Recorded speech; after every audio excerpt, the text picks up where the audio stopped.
Bonjour, bonjour, bonjour, bonjour, bonjour. Salut, salut, salut, salut. Bonjour à tous mes cracks. J'espère que vous allez tous très bien.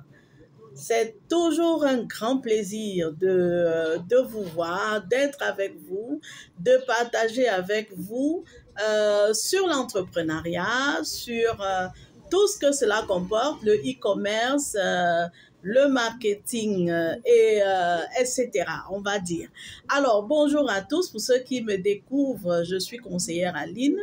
Je suis infopreneur et je travaille dans les métiers du digital, notamment le e-commerce, le marketing digital et tout ce qu'il y a autour. Je coach et je coordonne les activités de plusieurs entrepreneurs pour pouvoir leur permettre d'atteindre leur plein potentiel. Je suis la présidente fondatrice de Kairos Salle et voilà un peu, nous sommes ensemble pour pouvoir ensemble atteindre notre plein potentiel parce que je le dis toujours, l'Internet, c'est une chance pour l'Afrique. Nous avons donc la chance et il est important de pouvoir saisir cette chance pour faire le chiffre d'affaires. Il est important de pouvoir saisir cette chance pour augmenter notre entreprise, pour faire évoluer notre chiffre. Il est important de pouvoir saisir cette chance pour laisser à notre génération quelque chose de substantiel, quelque chose de conséquent qui va leur permettre au moins sur 3 générations de pouvoir vivre à l'aise. Et je dis toujours, tu n'es pas encore un entrepreneur si tu n'as pas encore laissé à ta génération, si tu n'as pas encore confectionner, ou bien, est-ce qu'on dit confectionner, mais mettre sur pied une entreprise solide, avec des bases solides pour que tes enfants puissent en profiter, que tes petits-enfants puissent en profiter, au moins sur 3 générations. Donc, l'entreprise que le cabinet conseillère Aline te pousse à faire, c'est une entreprise générationnelle. Pour cela, nous avons choisi en 2024 de pouvoir travailler sur le branding. Donc, nous allons parler de certains éléments qui sont autour de cette notion pour te permettre de pouvoir comprendre comment ça marche et de pouvoir faire avancer les choses. D'abord, la définition. C'est quoi le branding? Parce qu'il y a beaucoup de notions qu'on donne comme ça, on annonce comme ça, mais on ne dit pas vraiment ce que ça veut dire. Donc, les gens sont rentrés là-dedans et ils ne savent pas vraiment dans quoi ils sont rentrés. Ils ne savent pas vraiment ce que ça procure. Ils ne savent absolument rien et ils sont surpris. C'est-à-dire que c'est un peu comme, on va dire, un chien qui regarde la télévision et qui se laisse emporter par ses émotions, s'ils en ont, et voilà. Et on est, waouh, peut-être ça a marché, peut-être ça n'a pas marché, bon, c'était le branding. Mais il est toujours important, moi je le dis toujours, de définir les notions. Parce que lorsque chacun a compris la notion, la personne peut façonner maintenant son input, son travail, à partir de la notion ou à partir de ce qu'elle a compris sur la notion. Parce que si tu n'as pas compris sur la notion, tu vas faire une sorte de mimétisme. Et le mimétisme n'est pas convaincant lorsqu'on veut vraiment construire ou bâtir une entreprise durable. Alors, c'est quoi le branding? Disons tout simplement que le branding, c'est un ensemble d'entreprises ou bien de choses, plus facilement, d'accord? Un ensemble de choses que tu mets en œuvre pour pouvoir soit créer ta marque, soit promouvoir et maintenir ce que tu as créé pour que cela puisse avoir un très grand retentissement ou bien une très grande renommée devant ton public cible. Alors, ça veut dire quoi? Ça veut dire que si tu n'as pas encore commencé à créer ta marque, si tu es encore en train de vendre des choses, des produits comme ça, c'est-à-dire, voilà, j'ai eu 50 000, j'ai acheté des produits en Chine, j'ai acheté peut-être, je sais pas, des bijoux, et je vais de lieu en lieu, je vends mes bijoux, je présente aux gens, je publie sur ma page Facebook, j'ai mon bénéfice. c'est bon. It's cool, c'est bon pour moi. Alors, si tu es en train de faire cela, félicitations.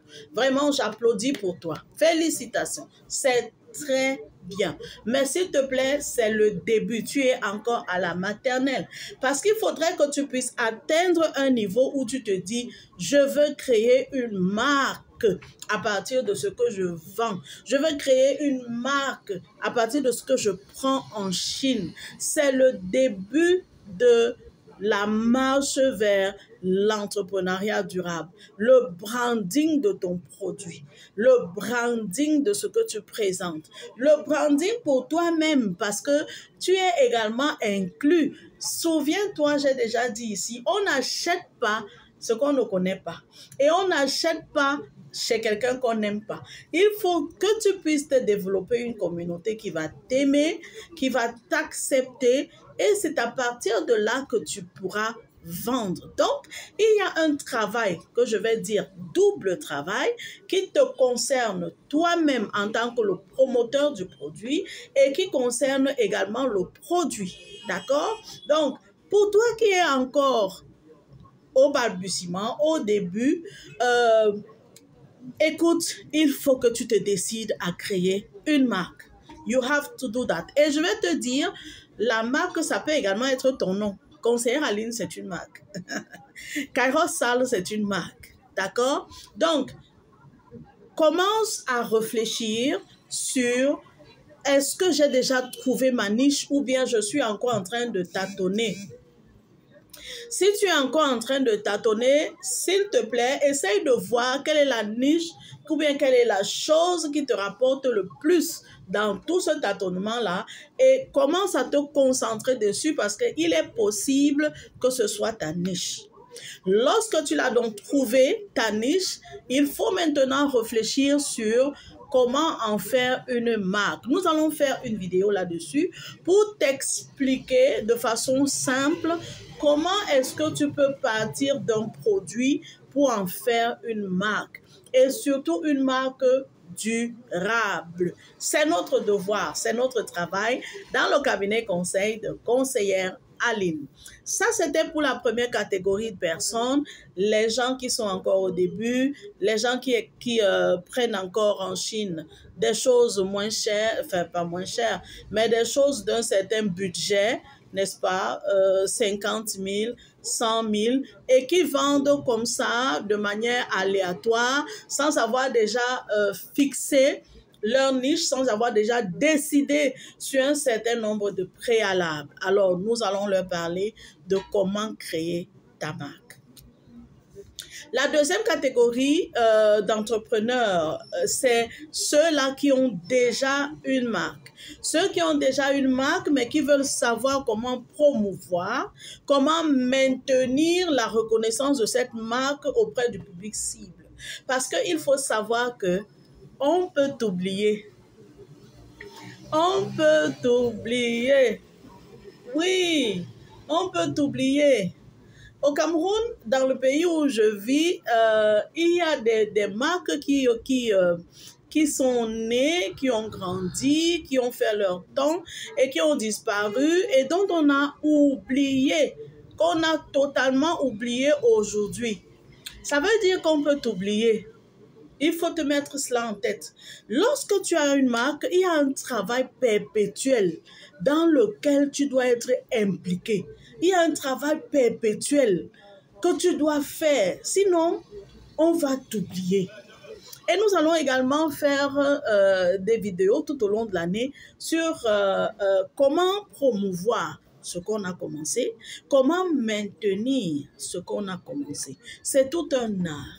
Et dans le développement de tout ce que nous allons faire sur le branding, nous allons aussi avoir des formations pour pouvoir montrer de façon pratique à ceux qui nous suivent ce que nous sommes en train de dire quand nous parlons de branding et comment ils peuvent appliquer cela dans leurs entreprises respectives pour pouvoir augmenter le chiffre d'affaires.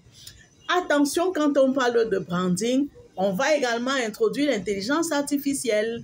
Je vais vous montrer de façon précise comment vous pouvez utiliser l'intelligence artificielle pour augmenter votre branding. Tout cela, c'est le packaging et ce packaging sera ouvert et ce sera détaillé. D'accord? Lorsqu'on parle du branding, le but du branding, c'est quoi? Il faut d'abord savoir pourquoi est-ce que conseillère Aline me demande de pouvoir entrer dans le branding. Pourquoi conseillère Aline me parle du branding. Pourquoi conseillère Aline veut que je puisse adopter le branding. Moi, je suis à l'aise avec ce que je vends comme ça. Pourquoi conseillère Aline veut que je puisse créer une marque? Moi, je n'ai pas envie de faire ça. J'achète mon produit, je revends ici. Je prends à Chine à 200, je revends à 2000 et j'ai mon argent, je suis tranquille. Pourquoi est-ce qu'il faut absolument que je puisse créer une marque? Ou alors, pourquoi faut-il que absolument je puisse chercher à promouvoir et à maintenir mon image, ma reconnaissance auprès de mon public cible? Voilà autant de questions qui nous conduisent vers le but. Le but. Le but. Quand on cherche le but, on pose la question pourquoi et on répond parce que. Alors, tu dois d'abord savoir que avoir une marque te permet de te différencier de tes concurrents. Parce que si tu vends des bijoux, il faut savoir que tu n'es pas seul à vendre des bijoux. Si tu vends, je ne sais pas trop, des produits pour l'ameublement, il faut savoir que tu n'es pas seul à vendre les produits pour l'ameublement. Donc, il va falloir que tu puisses trouver un signe distinctif qui va te démarquer. Et c'est parce que tu vas te démarquer que tu vas donc tourner les regards des clients vers toi. Parce qu'ils sont attirés par quelque chose. Et cette chose-là, c'est la chose que tu as créée. Si tu ne crées rien pour pouvoir te démarquer, personne ne viendra vers toi. On sera attiré vers d'autres personnes et tu vas faire faillite. Je suis en train de travailler depuis plusieurs mois déjà pour comprendre un peu pourquoi des grandes entreprises font faillite. Et Dieu voulant, un jour, nous allons ouvrir le dossier et nous allons vous expliquer en détail pour vous qui avez déjà des entreprises et qui êtes déjà en train de faire des choses formidables, wonderful things. Il faut faire attention à la faillite et nous allons en parler. Tout cela fait partie du branding. Le but également du branding, c'est pour pouvoir cultiver une certaine relation. Il faut une certaine relation entre vous et votre public cible. Il faut how do you call it? Il faut une fusion. OK? Il faut une fusion entre vous et votre public cible. Il faudrait que vous puissiez déposer dans leur esprit quelque chose de mémorable qui fera en sorte qu'ils ne vous oublieront pas. D'accord? Il faudrait que vous puissiez arriver à bâtir une réputation solide qui fera en sorte qu'ils ne vous oublient pas. C'est cette réputation solide qui fait partie des éléments constitutifs, ou si vous voulez des constituants qui feront en sorte que même si vous n'êtes pas là, l'entreprise va marcher. Prenez le cas de Mary Kay. It is working. Ça marche parce qu'elle a mis dans l'esprit de ses clients ou si vous voulez des gens qui sont avec elle, la marque distinctive. Et strong seed. Tu dois mettre une semence solide concernant ton entreprise, concernant tes business, concernant ce que tu fais. Tu dois mettre un strong seed dans la tête de tes clients, si tu veux qu'on dise comme ça, terre à terre. Il faut que tes clients puissent être capables, en voyant seulement ton logo, de comprendre tout un épître, toute une dissertation sur toi. Il faut que le client puisse être capable, quand il voit ton logo, de parler de toi aux autres. Parce qu'il ne faut pas oublier que le bouche à oreille, ça permet que toi aussi tu sois visible. Nous sommes en Afrique, tout le monde n'a pas encore de téléphone. Donc le e-commerce a encore du champ. Le e-commerce a encore du chemin. Je te conseille de te lancer. enter in the boat of e-commerce.